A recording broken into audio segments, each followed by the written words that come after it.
Pristatau jums gryno aukso monetą skirtą šventajam Kristoforui.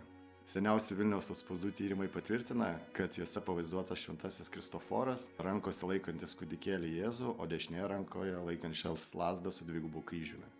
Šiuolaikinėme Vilniaus miesto herbe taip pat pavaizduotas šventasis Kristoforas, simbolizuojantis miesto globą ir apsaugą.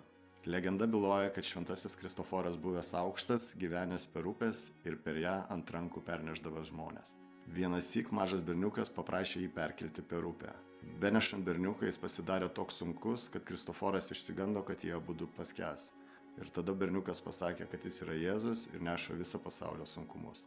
Kristoforas tai senovės graikų kalbos žodžių Kristos ir foros samplaika, kas reiškia nešantis Kristų. Šventasis Kristoforas arba Kristupas, kaip manoma, gyveno 3 amžiuje Likijoje. Už krikščionybės platinimą nubaustas imperatoriaus Decijaus, jis mirė kankinio mirtimi.